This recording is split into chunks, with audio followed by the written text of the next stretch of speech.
Good afternoon. My name is Diane Sawyer. I'm with the Reedsville Chamber of Commerce. Welcome to our topics at 12, how to start a small business. We are very excited to have Ruben Gonzalez with us. This is a partnership with the Small Business Center of Rockingham Community College, Team Reedsville, Rockingham County Economic Development Office, and the Reedsville Chamber of Commerce. This has been a webinar series in partnership with the Small Business Center Network through the state, and we have been so thankful to have Susan Reagan, who is our sponsor. If you registered for this event, you will receive a survey in the a survey link in your email, and we want you to take that, and we really appreciate it. If you're watching this on a playback, please send us an email. They'll be on the slides. There will be some contact information. We'd love to hear from you about how things are going, and if you have any questions, you'll be able to reach out to any of those resources. So without further ado, we're going to get started, and please make sure that you keep your microphones on mute. We'll have a question and answer session at the end, and we're going to turn it over to Ruben.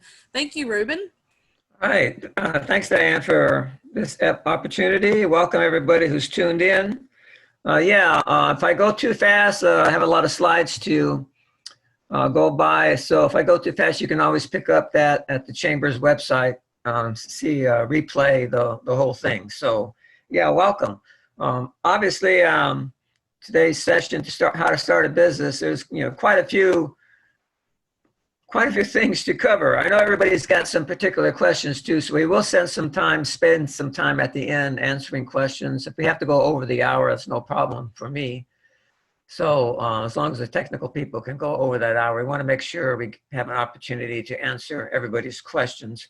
I know some people come to these sessions with some specific questions in mind, and then of course they got to sit through a bunch of other stuff that they might not be interested in. But so let's have just a general presentation, a lot of information, but certainly if you have a specific question, I'll be happy to respond to that later on. So yeah, I'm Ruben Gonzalez. Here's some information here. I have my website and my email address. So again, if you have questions, I'll be happy to respond to those as well. For those of you who can't read quickly, that's businessplanforstartup@gmail.com. So yeah, if you have a question, I don't get to it, and something that's keeping you awake at night, I'll be happy to get to that and respond to that. So yeah, we're going to cover a lot of stuff today. I'm not going to go through each of these, but in detail, but I'll talk a little bit about personal skills and we usually have these same type of skill sets for all small business people or entrepreneurs, as we say. I'll talk about a little bit about the business plan and the role that plays, and talk about demand and the market analysis. Spend some time talking about government regulations, and I'm going to definitely give you a resource for that you can go to find out a little bit more about that topic. Again, we'll talk about pricing, resources, a little bit about taxes. Going to talk about some organizational structure as well. So yeah, quite a few things to go over. So hopefully we'll get to them all, but if we don't, well, we can catch up at either at the website or you can send me some email. All right, so yeah, we like to start off at personal skills because usually we see some specific skill sets we find with most small business people, entrepreneurs, as we say. You can see I got them all bullet points here, but I just hit about some of the top ones. Yeah, first one, of course, is, are you a leader? We find that skill set very prevalent in small business people, entrepreneurs. They like to lead, they like to get out front. That kind of leads us to this next one. They're very confident about what they're doing. The next one, they like to make their own decisions. The next one, they can do this in a responsible way, and so forth and so on. So yeah, it's certain skill sets we expect to see in small businesses. So I was director of business development for the city of Winston-Salem for a long time, and I probably worked with 500 or 600 different businesses. And this is typical skill sets we usually see in successful small business people. Among these here are one about halfway down the list here is flexibility. Are you flexible? Yeah, you got to be flexible in small business because you got to be ready to, as we used to say, roll with the punches. You have to be ready to face uncertainty as it comes. You have to be flexible, willing to change on a dime, so to speak. Things happen in small business. nothing's more a vivid example of this than what has hit small businesses during this COVID-19. Who knew, right? I've talked to businesses that were sailing along in January and February, and then mid-March, boom. By April, they were barely getting by as a business, gone from a very successful profit business to one that's barely hanging on. So yeah, you definitely have to be flexible. In the restaurant industry, that was turning from sit-in dining to takeout and drive-through and delivery. So if you're flexible enough and you're able to make that adjustment on the run, so to speak, that you might still be open. If you weren't flexible to make that adjustment, unfortunately, you might be having a really hard time now. And double, unfortunately, I know a lot of small businesses that just didn't make it and they ended up closing. So yeah, flexibility is a big thing in small business. One of the things we look at when you start a business is the business plan. I like the business plan for the following bullet points you see here on the screen. Everybody has to plan. I'm sure you all planned just to get online today to listen to this little presentation. So yeah, there's a lot of planning involved in business, especially if money's involved. If you're going to spend a lot of money on a business, you want to make sure you plan accordingly. So everybody plans. You plan to get up in the morning, plan what you're going to do with the kids, plan what you're going to do after work. So why not plan, your business? So every once in a while, I watch Shark Tank, and somebody's on there. They always brag about, wow, I never wrote a business plan. And I say, yeah, well, you might not have wrote a business plan. I bet you had a bunch of notes in a folder or something like that.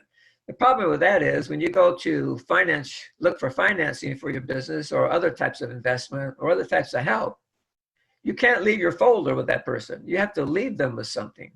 So that's something you're going to leave them with. It has to represent you and what your project is all about.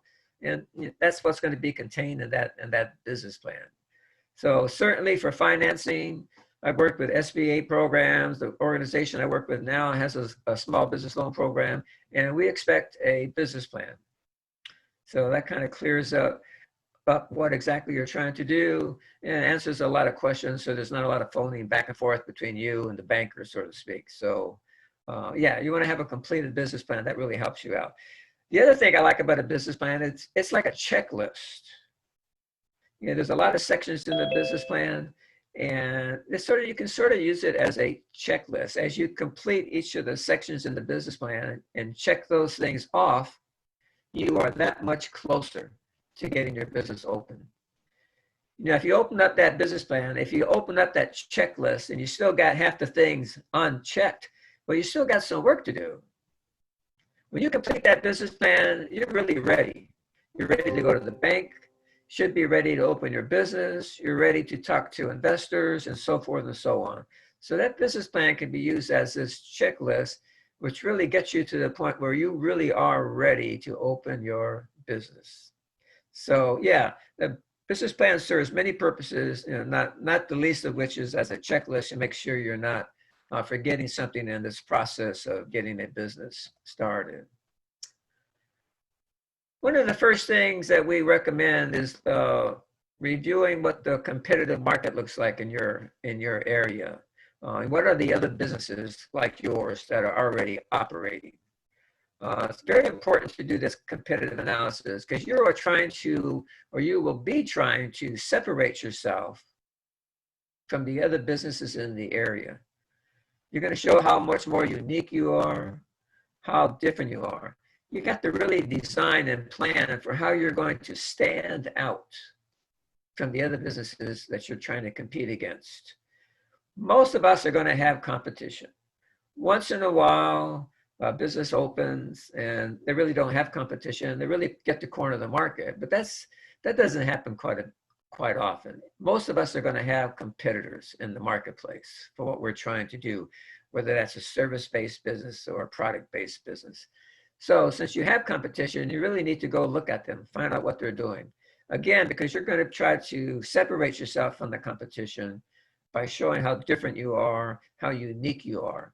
And that difference you come up with is your competitive advantage. What separates you? What gives you an advantage to compete against competition? Competition is one of those good news, bad news words.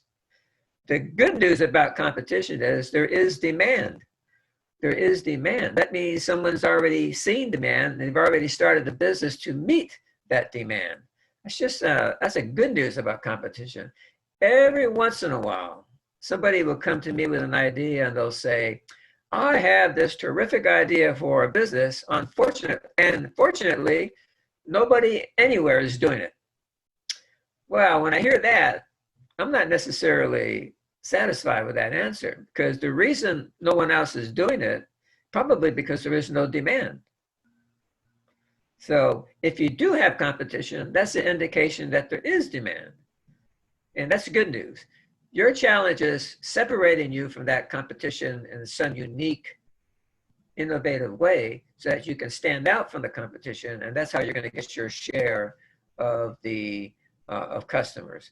So I got this little pie chart here. It's divided into different sectors. Not going to go through all the sectors, but the three largest sectors on the pie chart here are the service industry, food industry, and health industry. Those are the three largest sectors of the economy. What does that mean? That means people are spending most of the money on these three large sectors. There's some other sectors here, entertainment, education, government, but the three largest sectors are service, food, and health. Why is that? Well, people are using services because they're trying to save time. They don't have time to cut their lawn. They don't have time to do janitorial, and so forth and so on. So anytime a service-based business opens up that's providing a good quality service that saves people time, that's a business that's in great demand. Service and food go together as well. There's fast service for food service and restaurants and so forth and so on. So food is in big demand. That's why you see a restaurant on every corner, it seems like.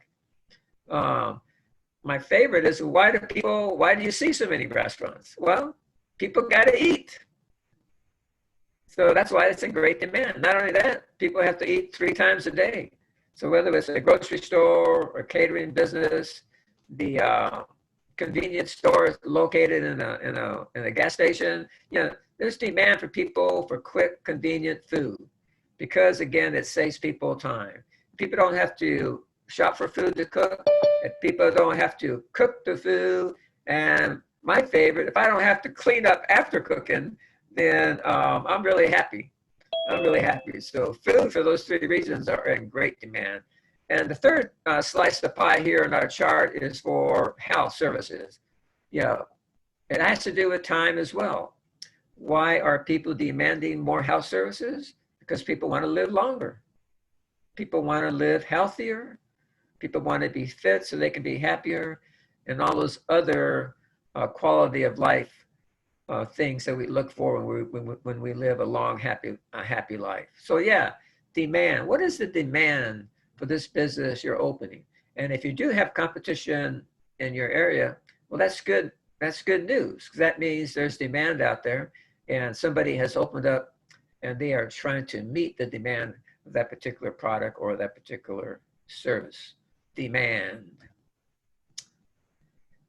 So you're taking a step to be this entrepreneur. So what does it take to be an entrepreneur? So I got at the very top there, passion.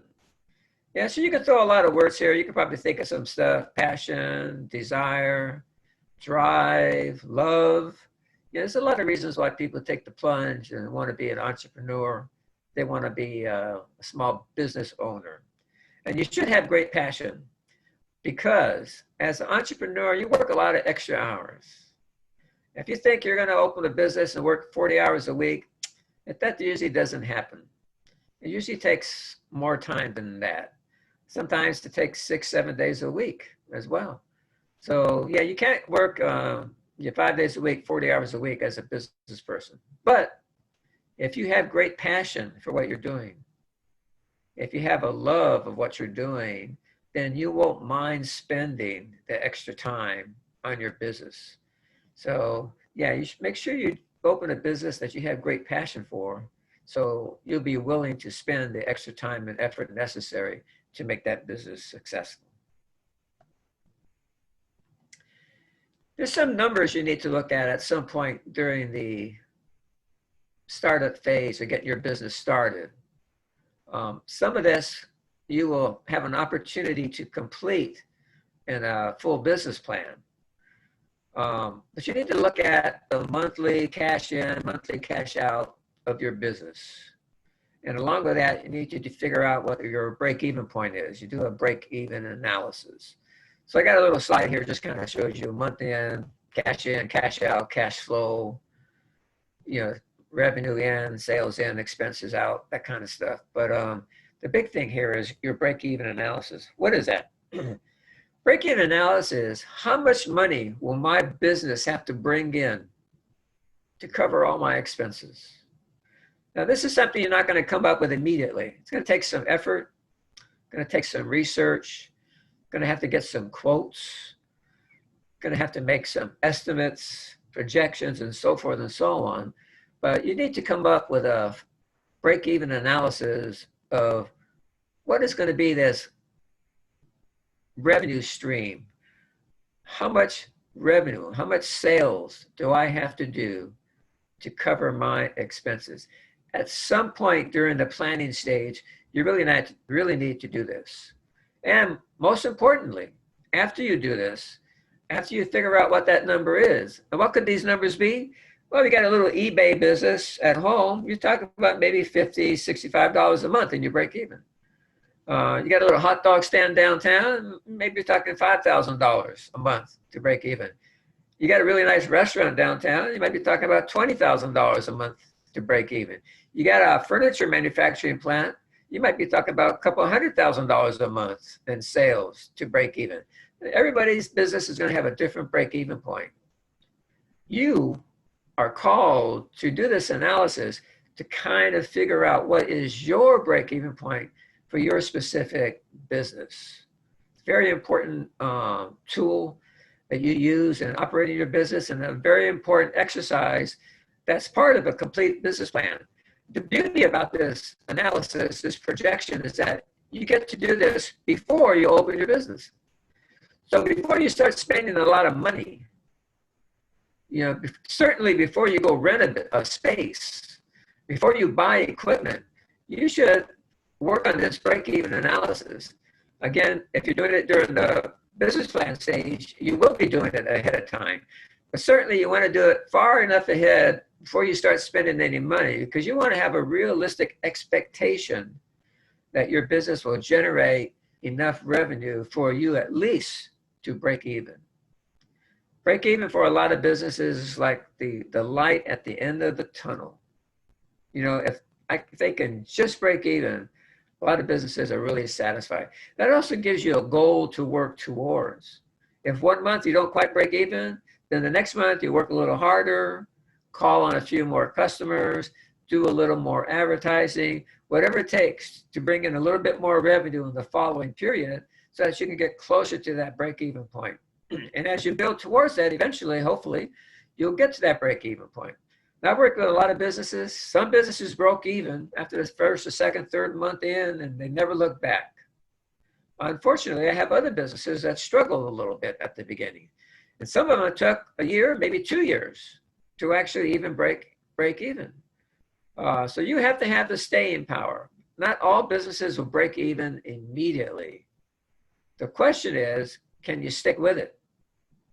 Can you give your business enough time, energy, and resources to hang in there till you can reach your break-even point? So knowing what that point is will help you make that decision. If you don't know what that break-even point, you're sort of swimming blind, as they say, running blind. You need to have a good handle on what that break-even point is. So as you work towards it, you're getting close. And with that knowledge that you are getting close, it gives you confidence that you eventually will make your break-even point. I know this is a lot of this one particular topic. I could speak for an hour on just this one thing. So again, I'm available for follow-up questions if you have them. Yeah, some government regulations you're going to have to go for. I'm going to talk about these bullet points right here. But on the right, I have another area resource that's available. It's called a Small Business Technology and Development Center. They put out this business startup resource guide. It's pretty good. When I do a live seminar with live people, I actually have this available. We go through it page by page to look at all the different resources that are available and what you really need to be looking at when you open a business. So the website for the Small Business Development Technology Center is sbtdc.org. sbtdc.org. You can go right to the website. Many resources there, including you can download this business startup guide. There's a lot of useful information in there. I'm going to highlight the bullets here on the left real quickly. EIN. Yeah, the EIN number is your employer identification number. This comes up a lot when I talk to people. You know, just as a little sidebar, I enjoy talking to people, but sometimes I'm a little bit amazed. So someone will call me up and say, Mr. Gonzalez, I'm thinking about starting my business and I already have my EIN number. Well, you know what? On a list of 100 things to do, your EIN number is probably number 75. There's a whole lot of other things you should be looking at first, including doing that competitive analysis, including doing your break-even point. Yeah, so there are some government regulations you're going to need to look at, and government agencies and offices you're going to need to contact. But generally speaking, most of these are pretty far down the list. So another reason why you should use that business plan as a checklist, because all this is in the business plan. So you want to make sure you look at the business plan in descending order. You know, what's the most important things to get done first, and then you can follow it up. And like I said, government regulations is kind of the things that are going to be a little bit further down the list. Yeah, but you can get your employee identification number. That's like the social security number for your business. You use it to identify your business when you pay your income taxes.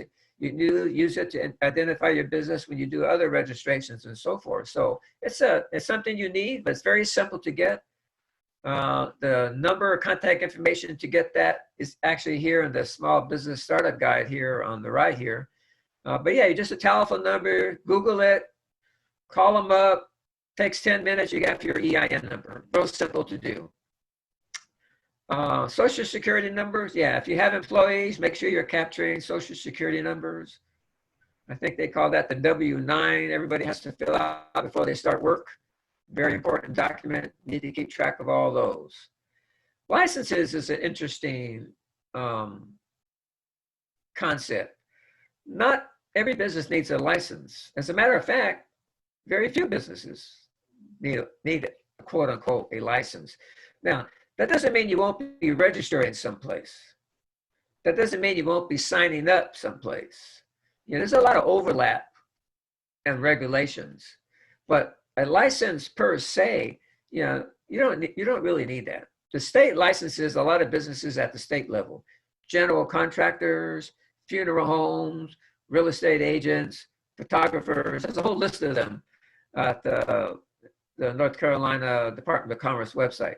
There's a lot of rules and regulations out there for certain businesses, but not for every business. So there's a real difference in licensing and registering for something. And that's separate from the next bullet here where it says permits.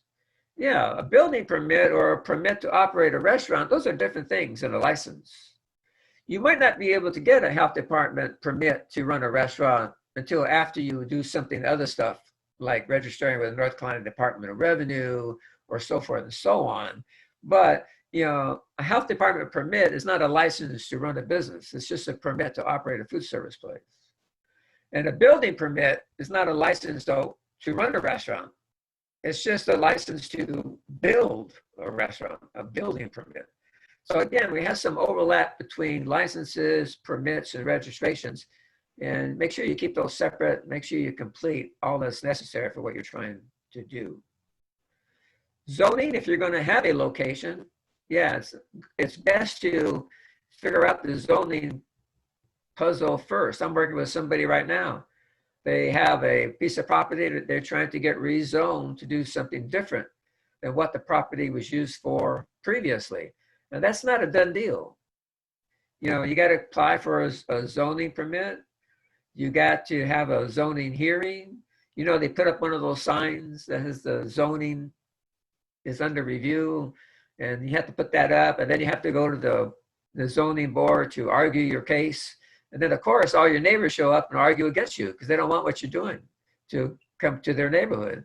So yeah, zoning's an important piece of the puzzle. So if you are going to have a location and you've already identified what you think is a good location for what you're trying to do, make sure you check out the zoning.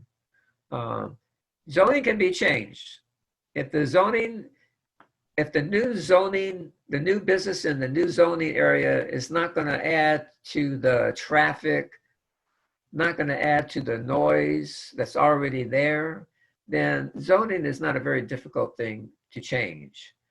But if the new business is going to have an impact on the quality of life, on the surrounding lots, on the surrounding property owners, then that zoning change will be more difficult to get. So again, if you already have a location picked out, it's probably a good idea to make sure it meets the zoning requirements of what you're trying to do. And how do you do that? You just go down to your county zoning department. Sometimes it's in the inspections department of your county. Sometimes it's in the planning department of your county. But there'll be some place in the county where you can go check on the zoning. And you should do that sooner as opposed to later. Withholding, I separated, I don't know if that's two words on your paychecks, but I always have two words here. Withholding. What is that? Withholding. Well, that's those, that's that money you take out of your employee checks for Social Security, for Medicare and unemployment and so forth and so on. Yeah, that's withholding. But you have to remember, who are you holding that money for? When I asked that question in a live seminar, everybody would shout out, you're holding it for the IRS. Well, actually, you will deliver that money eventually to the IRS, but you're really holding it for your employees. That money you're withholding belongs to your employees. And the short advice is don't spend it. It's not yours. The government takes a very dim view if you spend other people's money.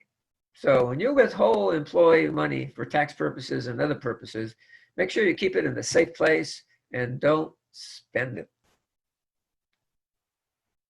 The other taxes are, income taxes. Yeah, when you're in business, you're probably going to have to pay taxes. That's the good news.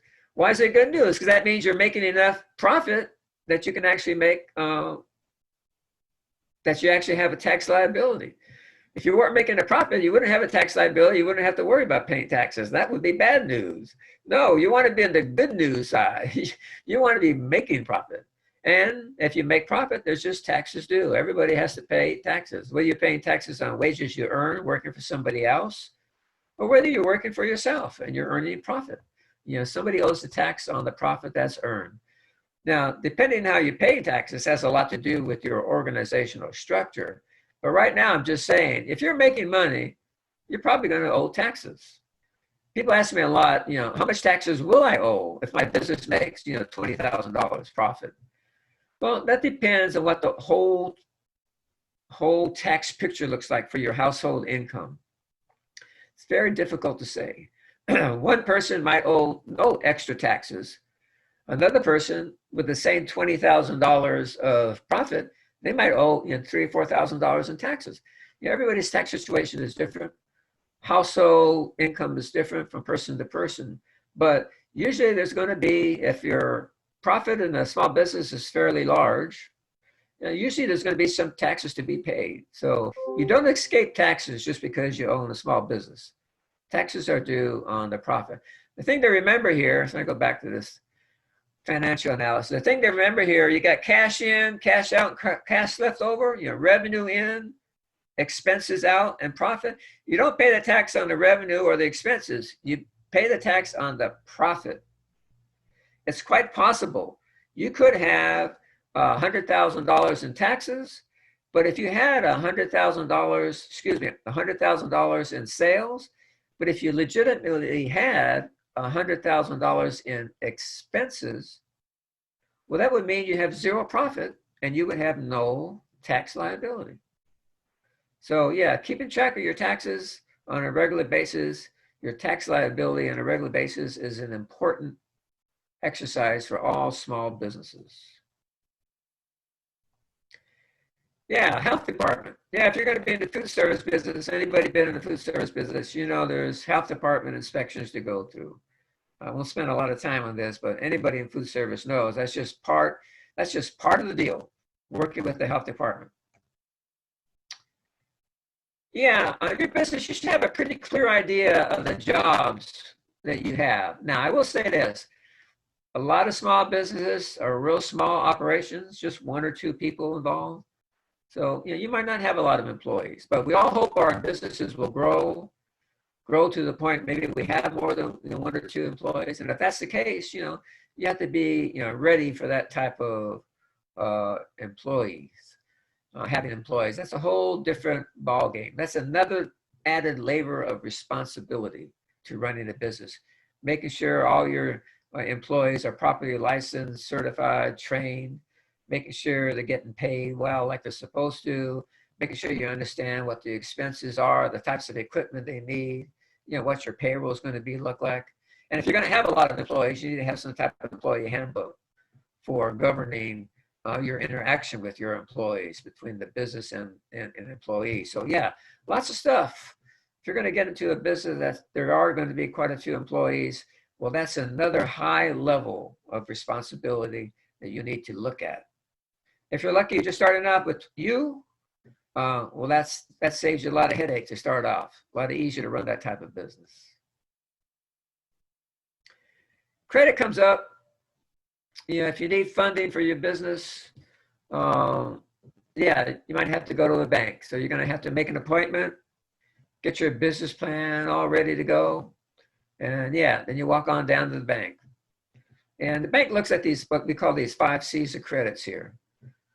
Character, capacity, collateral, conditions, and capital. You know, character is, you know, are you a good, outstanding citizen? Capacity is, does a business plan demonstrate that your business has the capacity to pay back a loan? Collateral, you know, do you have property to put up to collateralize the loan? In case you don't pay back the loan, you know, the bank looks for collateral. Conditions are what's going on in your community right now, especially for the industry you're trying to get into. Hopefully there's demand out there. And again, your business plan should cover this completely in terms of your market analysis. There should be great demand for what you're trying to get into. And the last C is capital. That goes to how much are you borrowing? You know, it's just a whole lot easier to borrow $25,000 from the bank than it is to borrow $250,000 from the bank. So, you know, the less your capital needs are, the easier it usually is to get credit, you know, to get a bank loan. So that's the 5 C's of credit. Location, talk briefly about that. Make sure it's right. You know, a little schematic map I have here shows a location A and a location B. Location A is on the way from downtown to person's house. Location B is on the way from the person's house downtown to where they work. So you got one location A, one location B, and different businesses will be best located in either A or B. And I just gave you 2 quick examples and then we'll go on to the next slide. But if I was going to open up a Biscuitville fast food place, which location would I choose? You should be choosing B because people pick up breakfast on the way to work. On the other hand, if I had a grocery store, what would be the best location for that? That would be location A.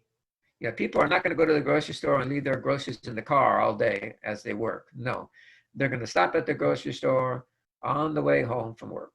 So that's just a brief, quick example about how important the location is. And in your business plan, you would do a complete analysis of this location, explaining why you pick one location over another. Very important research piece here. You're looking at your location. Marketing, it's just a little table here on marketing. Yeah, every business needs to market, and you have to spend some time figuring out what your marketing plan is going to be when you get open. And some businesses start marketing even before they get open.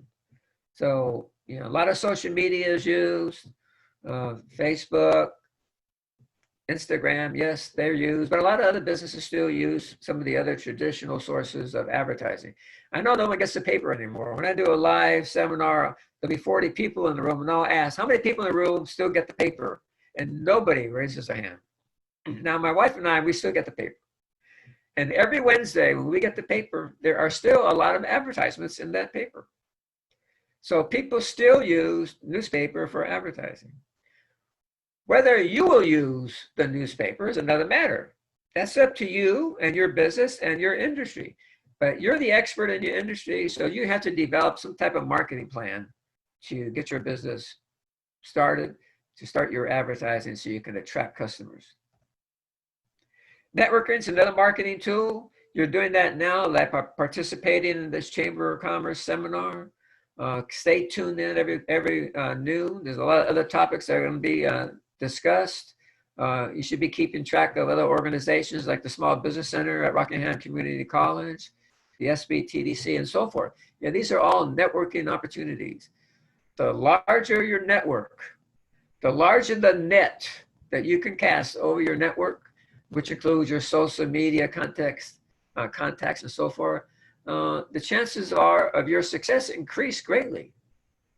You can't just stay in the back of the house. You got to get out and network. You got to get out and meet people. You got to get out, join the Chamber of Commerce. You got to get out and talk to people about what you're doing. You have to advertise your business. So you do that through networking. Very important topic. Yeah, another topic we get a lot of from people starting out is what type of organizational structure should they start? You know, should I be a sole proprietorship, a partnership, corporation, S corporation, limited liability companies? Limited liability companies, those are LLCs. Yeah, those are really popular. A lot of people like to start an LLC. When I was in small business, I was a C corporation. I've been in partnerships. Right now, I'm in sole proprietorship. I have a little consulting business. So I've been all forms of business structure. So a lot depends on what you're trying to do, how you want to pay your income taxes, and so forth and so on. So again, I could spend a whole hour just talking about this organizational structure, but you need to spend some time thinking about this. That resource guide for the SBTDC, it has a wonderful section in there talking about all the different types of organizational structures and how they compare between each other. For that alone, it would be worth sitting down and pulling that business guide, startup business guide off that website, just so you can see that summary of this organizational structure you'll be looking at. Make sure you take some time to research how you want to be organized as a business operation. Pricing, yeah, there's no mystery here in pricing. If you think about it, your best indication examples of pricing are going to be from your competition. That at least gets you in the ballpark. You know, you might not stay there. You might charge less at some point if you figure you can provide the product or service for less, or you might have to go up on your price when you find out you're not making enough money to cover your costs. But yeah, there's no secret on pricing. You know, just figure out, take a visit to your competitor, see how they're pricing their stuff, and you know, price your stuff accordingly. Price your stuff accordingly. Quality. It's one of my keys to success. Make sure you're selling a quality product and make sure you're providing a quality service. Quality. Why wouldn't you? Why wouldn't you provide 100% quality? You know, say about customers, when you have customers, treat them like a king or queen. I mean, you already have a customer. That's 90% of the battle. So now that you have them, treat them like a king. Give them 100% quality. For that matter, give them 100% guarantee. Yeah, here's some of those resources I talked about for SciTech Small Business Center, the SBTDC, North Carolina Department of Revenue, Secretary of State's Office. This happens to be Winston-Salem here. I apologize. I forgot I had this in the slide. But these would be Rockingham County Business Development, Reedsville Chamber of Commerce, and so forth. So yeah, these are resources for any business that you should be in close contact with. Eventually, you'll get around to a startup budget. If you have a little eBay business at home, you probably already have a computer. So what do you need to start? some boxes and some bubble wrap, right? But if you have a manufacturing plant, there might be a lot of equipment you're going to have to buy. So, you know, one person might be get a business started for $1,000. I talked to a business not too long ago, you know, just to get started, we're talking $500,000 just to get started. So yeah, every business has a startup budget. You need to figure out what that is. And again, if you're completing that business plan, there is a section in the plan for this startup budget.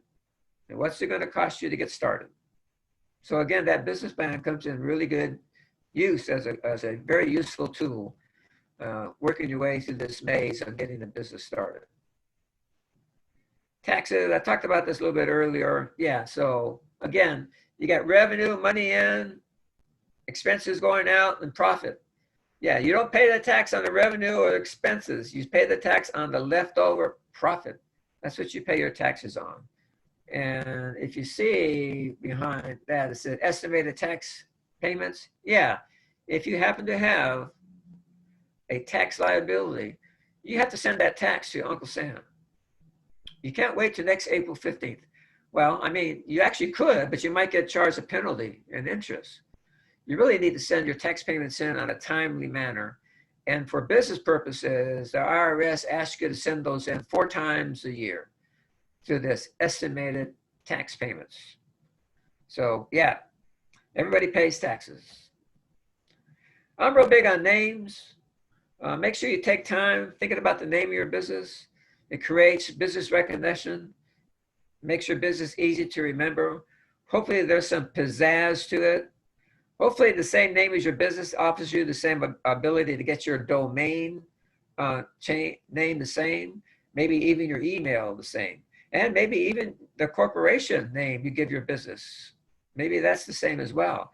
So the more you can consolidate your name through your networking contacts and advertising media, you know, the more you brand your business, the more you brand your business. So taking a moment or two to think about a business name is a really important exercise. Don't rush through the name process. Value. That value here is almost one of the last slides because most businesses you're not going to make or break your business on because you have the cheaper prices. It's nice to have value, but usually a success of a business is going to be based on demand. A business success is going to be based on, you know, how much expenses you have on a monthly basis and so forth. It's nice to be in the ballpark as far as pricing goes, but you can't start your business just thinking you're going to offer a better value for everybody. Chances are you're going to be competing against Walmart, unless you're selling shoes. Walmart has the worst shoes, so you can compete against Walmart on shoes. Women are the 85% person. What does that mean? 85% of all purchasing decisions in the average American household are made by the female gender. 85%. So if your business already is a business that 85% person is looking for, if your business is already a business that 85% person has in demand that they want, then you're already well on your way to a successful business model. Doesn't guarantee success. I mean, you still have to have a good manager, you still have to have good recipes, you still have to have advertising. But yeah, appealing to the 85% person increases your chances of success. That doesn't mean the 15% person won't be successful. The business that addresses the demands of the 15% person, they can also be successful. But this is the reason why you only have 1 or 2 guns and ammo shops in a town, but you'll have, you know, 30 or 40 or 50 women's shops in town. It's just more money is spent via the female member of the household than via the male member of the household. Yeah, I mentioned this before. Stay flexible. Want to stay flexible. Make sure you can roll with the punches, as we say. So, are you ready? Yeah, there's a lot there, but you'll be more ready if you can get to that, get that business plan done. You'll be more ready if you do the thorough research on your market analysis. You'll be more ready if you read through that resource guide that SBTDC puts out so you're not forgetting something. And you'll be more ready to open, and you'll feel more confident too that you haven't forgotten anything and you're ready to roll.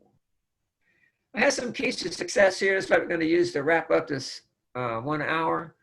Yeah, make sure there's demand. Make sure there's demand for what you're trying to do. That's first on the bullet point here. Second one, make sure you bring in an innovative product or service to the marketplace.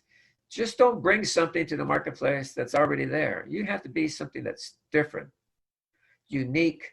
Make sure you have your own little niche. The third bullet point here, yeah, make sure you have a varied product and service mix. It's pretty tough to be successful if you only have one product or one service. It's best to have a number of products and a number of services. Have you ever been to a restaurant but only have one thing on the menu? I doubt it. You know, does a real estate agent only sell one type of house? No, they list a bunch of types of house. Does a construction company only build one type of thing? No. Does a furniture manufacturer only build one type of chair? No.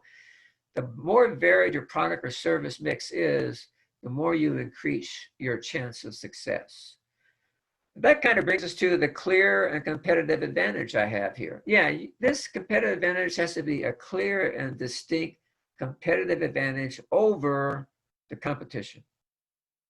You know, what separates you from the other people in the same industry in your marketing area? A clear competitive advantage. You can't forget about the financing, second to last one here. Yeah, the project has to be financially feasible. You know, your concept might be feasible. For instance, a Chick-fil-A franchise. If you were to be awarded a Chick-fil-A franchises, almost everybody will agree that's a very feasible project. I mean, people line up at Chick-fil-A all the time, even during the pandemic, they're lining up in cars. So the franchise Chick-fil-A is feasible. Is it financially feasible for you? I don't know. I imagine it costs quite a bit of money. So if you don't have the money to make it happen, then it might not be financially feasible. So you have feasibility on the concept and also feasibility on the numbers. You know, do the numbers work? And the last one here is one I started off with 45 minutes ago. Yeah, make sure you have great passion for what you're trying to do. That great passion will carry you a long, long way. All right, well, we're going to have a little question answer section. If there are any questions out there, we're here to answer your questions. So I guess you can unmute your microphone and fire away if there are any out there. And Ruben, I would just like to say, I don't have any in the chat box yet. Usually folks send me some in the chat, but I don't have any. Susan did want us to reiterate the counseling services at the Small Business Center. So just revisiting a couple of things, you had that great slide about resources, and you know, the whole project here has been funded and brought together by the Small Business Center through Rockingham Community College and Susan Reagan. And this particular webinar is very important. I know we had a lot of people, we really wanted to hear this message this week. And you know, there are free services for counseling for folks who want to start or who have a small business and who need help. So I just wanted to reiterate that piece of it. And if anybody does have questions, they are welcome to unmute themselves to ask. Yeah, so here's the list of people here that are bringing you this Topics at 12 series. So yeah, reach out to them if you have any questions. Rockingham Community College, Reedsville Chamber of Commerce, Team Reedsville, SBTDC. So plenty of resources out there. You should never feel alone when you start a business. There's always a lot of resources available that can help you along your way. Well, Diane, I guess if we have no questions. Yes, sir. And we had some people just to say thank you so much. They had some who they said no questions, but thank you so much for the resources. So Ruben, thank you again for presenting. It was a wonderful webinar, and we will have this available midweek next week on the Reedsville Chamber Facebook and also on our website. So thank you, Ruben, for presenting, and it was a great time, and we'll see everybody soon. All right, great job, everybody. Thank you. Thank you all.